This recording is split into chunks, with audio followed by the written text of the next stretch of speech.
Hey everyone, and welcome back to our English Learning Podcast. I'm Jimmy, and I'm super excited about today's episode because we're diving into something that can change the way you speak English forever. Today, we're talking about 100 of the most useful English sentences you can use in real life. These are the sentences that help you survive, connect with people, and sound natural in everyday conversations. Whether you're at home, at work, traveling, or just chatting with friends, these are the phrases that come up again and again. Hi everyone, I'm Sarah and I'm so happy you're here with us. This is going to be a really practical episode, especially if you want to improve your speaking and listening skills. We've selected sentences that are simple, clear, and really common, but also powerful. You'll hear them in shops, restaurants, at school, and even in text messages. We'll not only read them, but we'll also explain how and when to use them. So if you've ever thought, I understand English, but I don't know what to say in real life, this is for you. That's right. So before we jump in, don't forget to like this video, subscribe to the channel, and hit the bell icon so you don't miss our next episodes. Also, leave us a comment. Tell us which sentence you already use or want to use more. All right, ready to get into it? Let's do it. In part 1, we'll start with sentences related to daily routines, basic social English, and common questions you hear every day. So let's begin with the first category. Let's begin with sentences that you can use when you talk about your day. These are the kinds of sentences you say at home, at work, or when you're talking about your habits. For example, I usually wake up around 7 a.m. This is a very common way to talk about your morning routine. You can change the time, but the structure is simple and clear. Another one is, I always have coffee before I start work. This kind of sentence is great when you want to describe something you do every day. It uses the simple present tense, which is perfect for routines. Yes, and here's another. I take the bus to work every morning. This is a really useful sentence for talking about how you go to work or school. You could also say, I drive to work or I walk to school. And here's one more. I go to bed around 11 p.m. It's a sentence we all use when we talk about our bedtime routine. These types of sentences are perfect for small talk or when someone asks, what's your typical day like? Absolutely. Another nice one is, I try to exercise 3 times a week. That's a good sentence if you're talking about healthy habits or goals. You can also say, I'm trying to eat healthier or I'm trying to sleep more. These are real-life phrases people use when they're making changes or talking about personal habits. Now, let's move to some social English. The kind of sentences you use to start conversations or be polite. These are phrases that are simple, but they help you sound friendly and natural. Let's begin with the basics. Hi, how are you? And I'm good, thanks. And you? These are very, very common, and you'll hear them in almost every conversation. Even if you say them every day, it's good to practice how they sound and feel. Exactly. And don't forget, sometimes people say, what's up? Or how's it going? These are more casual ways to say, how are you? You can answer with something like, not bad, or I'm doing well. Here's another one I really like. It's nice to meet you. That's perfect when you meet someone for the first time. And the person usually answers, nice to meet you too. Simple, friendly, and professional. Yes, and when you want to end a conversation or say goodbye, you can say, it was nice talking to you. That's polite and very natural. You could also say, talk to you soon, or have a great day. These little phrases make your English sound much warmer and more real. I also like the phrase, do you want to grab a coffee sometime? That's a friendly way to invite someone to meet with you, whether it's a friend or a new coworker. You can also say, let's catch up soon. These phrases help you build relationships in English. All right, now let's move into common questions, sentences that are essential for everyday communication. If you want to survive in an English-speaking country, these are questions you absolutely need. Let's start with, excuse me, where is the nearest bathroom? That's something you'll need in restaurants, airports, malls, you name it. It's polite and clear. Another good one is, can you help me please? This is perfect for shops, customer service, or even on the street. That's a big one. And here's another important one. How much does this cost? Whether you're buying food or clothes, this is a sentence you'll use all the time. You could also say, is this on sale? Or do you accept credit cards? When you're asking for information, a good one is, what time does it open? Or what time does it close? You can use that for stores, museums, banks, almost any public place. Right. And if you're traveling or in a new place, you might ask, is this the right bus for downtown? Or how do I get to the train station? These kinds of questions are super practical and can save you a lot of trouble. Also, don't forget questions like, what's your name? Or where are you from? These are perfect when you meet someone new and want to start a conversation. And here's one more I use all the time. Can you speak a little slower, please? That's a great sentence for learners. Never be afraid to ask someone to repeat or slow down. You can also say, I didn't catch that. Can you say it again? These phrases show you're learning, and most people will be happy to help. Let's take a quick moment to review what we've covered so far. We started with daily routines, like I wake up at 7, I take the bus to work, I go to bed around 11. Then we looked at social English, such as, Hi, how are you? Nice to meet you. Let's catch up soon. And finally, useful questions like, How much does this cost? Can you help me, please? What time does it open? Can you speak slower? All of these sentences are simple but powerful. The more you practice them, the more confident you'll become. Yes, and remember, English is not just about knowing grammar, it's about using the right words at the right time. These sentences are building blocks. You can mix them, change them, and make them your own. So try using some of these today. Speak them out loud, practice with a friend, or write them in your notebook and repeat them every morning. And that's the end of part 1, but we're just getting started. In part 2, we'll cover more categories like food and restaurants, expressing opinions, and making plans. So don't go anywhere. Just come back for part 2 and continue learning with us. Don't forget to like the video, subscribe, and share it with your friends who are learning English too. The best way to improve is to keep practicing and keep listening. We're here to help you every step of the way. All right, get ready because in part 2, we're jumping straight into real-life situations you don't want to miss. See you there. All right, welcome back, everyone. If you've been following along, you already have a solid foundation with some of the most common and useful sentences in English. In part 1, we explored routines, social greetings, and everyday questions. But now, let's step into more real-life scenarios that happen all the time, starting with food and restaurants. Because let's be honest, we all need to eat, and eating often comes with speaking. Whether it's ordering something, asking about the menu, or just talking about your favorite dish. That's right, Jimmy. And hey, if you're watching this and still haven't liked the video or subscribed, pause for a second and hit that button. It helps us reach more English learners like you, and it lets you know when we post the next parts. All right, let's jump into our next category, food and restaurants. Let's start with one of the most basic and useful sentences. Can I see the menu, please? You'll use this in almost every restaurant, whether it's a cafe, a fast food place, or a fancy dinner. It's polite, simple, and clear. You can also say, I'll have the chicken sandwich when you're ordering.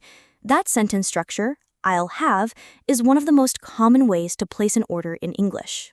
Exactly. Another useful one is, can I get this without onions? Or can I get this with extra cheese? These are practical when you want to customize your order. And if you don't understand something, you can politely ask, what's in this dish? Or is this spicy? These are great for people with allergies or just picky eaters like me. Haha. I get that. And don't forget about asking for the bill. In the US, you'd usually say, can I get the check, please? In the UK, it's, can I get the bill? Both are correct, just depends on where you are. If you're ready to pay with a credit card, you can ask, do you take credit cards? Or if you're in a hurry, you might say, can we split the bill when you're paying with friends? I also love using that was delicious after a good meal. It's such a nice way to show appreciation. You can also say, I'm full, or I couldn't eat another bite when you're done. Simple, but they make your English sound very natural. And hey, even saying something like, this place has great food, is a good way to practice speaking about your experiences. Now let's move into something just as important, expressing your opinion. We all want to share what we think or feel, right? And English has some really simple ways to do that. For example, you can start with I think, like, I think this movie is great, or I think it's going to rain. It's a basic sentence structure, but you can use it in almost any situation. Yes, and don't forget, I agree and I disagree are also super useful. You can say, I agree with you, or I don't agree with that opinion. If you want to be more polite, you can use phrases like, in my opinion, or personally, I believe. These make you sound thoughtful and respectful. And if you're not totally sure, you can say, I'm not sure, but maybe, or it depends. For example, I'm not sure, but maybe he's right. Or it depends on the situation. These phrases help you speak more naturally when you're thinking out loud or responding carefully. Also, don't forget the power of adjectives when you're giving opinions. You can say, that was amazing, or I didn't like it, or it was boring. Sometimes just choosing the right word can say a lot. You don't need complicated grammar. Just speak honestly and simply. Exactly. And here's a fun one. If you want to be a little softer when you disagree, you can say, I see your point, but I have a different opinion. That's a polite way to disagree without making anyone feel bad. We use that kind of language all the time in conversations, especially at work or with friends. Let's talk about making plans, because whether it's meeting up with a friend or scheduling something for work, you'll definitely need these sentences. One of the most common ones is, are you free this weekend? That's a friendly, easy way to start a plan. You can also ask, do you want to hang out sometime? That's casual and very natural. Yes, and if someone invites you, you can answer with something like, sure, that sounds great, or I'd love to. And if you can't make it, you can say, I'm sorry, I can't this time, or maybe next week. These are polite ways to say no without making it awkward. And here's one I use often. Let me check my schedule. It's a good sentence when you're not sure yet and want to see your calendar. You can also say, I'll get back to you, which means you'll reply later. That's super common in both personal and professional life. Another one that's great for setting dates is, what time works best for you? Or, let's meet at 6 p.m. You can also confirm a plan by saying, see you then, or looking forward to it. These small expressions make your English sound alive and real. And if you're using texting or email, you might write something like, just checking in to see if we're still meeting today. That's a good way to confirm. Or let's reschedule if you need to change the date. These are everyday phrases that help you manage your time and relationships. Before we dive in, quick reminder, like this video, subscribe to the channel, and don't forget to leave us a comment with your favorite sentence from today's episode. Your support helps us reach more English learners around the world. All right, let's start with something many people love and sometimes fear a little: travel. Whether you're at the airport, a hotel, or just finding your way around a new city, these sentences are lifesavers. One of the first sentences you'll need at the airport is, where is the check-in counter? It's a simple question, but when you're lost in a big airport, it's very helpful. And when you're checking in, you might hear or say, can I see your passport? Or, here's my boarding pass. These are all part of the standard airport routine. Right, and once you're through security, you might need to ask, what gate is the flight at, or is the flight on time? These are great questions to help you stay updated, especially if the airport announcements are hard to understand. If something goes wrong, you might need to say, I missed my flight. What should I do? Or can I change my ticket? Exactly. And once you arrive, whether you're at a hotel or an Airbnb, here are some useful sentences. I have a reservation under the name, or can I check in now? These are essential when you arrive at your accommodation. You might also ask, is breakfast included? Or what time is checkout? These little details help make your stay more comfortable. If you're taking public transportation, try saying, how much is a ticket? Or, does this train go to the city center? These questions will help you find your way and avoid confusion. If you're in a taxi or a rideshare, you can say, please take me to this address, or how long will it take to get there? Super useful and very common. Now, let's talk about emergencies. No one wants to be in one, but you should be prepared. One of the most important sentences is, I need help. Simple but strong. You can also say, call an ambulance or call the police. These phrases are essential in any serious situation. Yes, and sometimes it's a health issue. You might say, I don't feel well, or I think I need a doctor. If you're in a pharmacy or clinic, you can say, do you have something for a headache? Or I have an allergy to peanuts. These phrases can literally save your life, so it's a good idea to practice them until they feel automatic. Absolutely. And don't forget about common problems like losing something.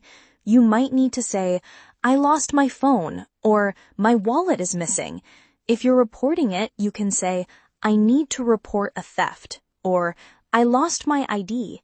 And if you're dealing with a language barrier in an emergency, it's always okay to say, can you speak English? Or can someone help me translate? These are not fun phrases, but they are very necessary. In an emergency, being calm and clear makes a big difference. Even short sentences like, please hurry, or I'm hurt, can be life-saving. Practice them out loud once in a while. It really helps. Now let's end today's episode with something we all experience every day, emotions and feelings. These kinds of sentences help you connect with others and express what's happening inside. Let's start with the basics. I'm happy. I'm sad. I'm tired. These are easy but powerful, and they're great for checking in with your friends and coworkers too. Yeah, and if you want to go deeper, you could say, I'm feeling a bit stressed today, or I'm really excited about this trip. These longer sentences are more expressive and help you share more. You might also say, I'm nervous about the test, or I feel confident about my interview. These are great when you're talking about school, work, or personal goals. And let's not forget the emotional support sentences, things you say to someone else when they're going through something. For example, I'm here for you, or you're not alone. You can also say, that sounds difficult, or I understand how you feel. These are comforting phrases that really help in friendships or relationships. Absolutely. And if you want to be honest without being too negative, you can say something like, I'm not in the best mood today, or I'm a little overwhelmed. These help you express yourself clearly without sounding rude or distant. And if someone tells you something good, don't forget to say, I'm so happy for you, or that's great news. It's all part of real emotional communication. Okay, let's do one final review of part 3. In the travel section, we looked at where's the check-in counter, can I see your passport, I have a reservation under the name, and how much is a ticket? In the emergency section, we shared I need help, call the police, I lost my phone, and can someone help me translate? And finally, in the emotions section, we had I'm happy, sad, tired, I'm feeling stressed, I understand how you feel, and I'm so happy for you. These are the kinds of sentences that give your English depth and life. You're not just learning grammar, you're learning how to connect, express yourself, and handle real situations. That's what real communication is all about. So don't stop now. Use these sentences in your daily life. Write them down, practice with a friend, speak out loud. It all adds up. And that brings us to the end of our 3-part podcast series, 100 Most Useful English Sentences for Real Life. We really hope you've enjoyed learning with us and, more importantly, that you feel more confident speaking English in real-world situations. And remember, you don't have to memorize everything in one day. Take it step by step. Focus on the sentences that match your life right now and build from there. The more you use them, the more natural they become. We want to thank you for listening, watching, and learning with us. Please don't forget to like this video, subscribe, and share it with your friends who are learning English. The more people we reach, the more helpful this content can be for everyone. And if you want us to make more episodes like this, maybe 100 common business phrases or 100 English expressions for texting, just let us know in the comments. We'd love to hear from you. And until next time, keep learning, keep growing, and remember, real English starts with real conversation. See you in the next episode.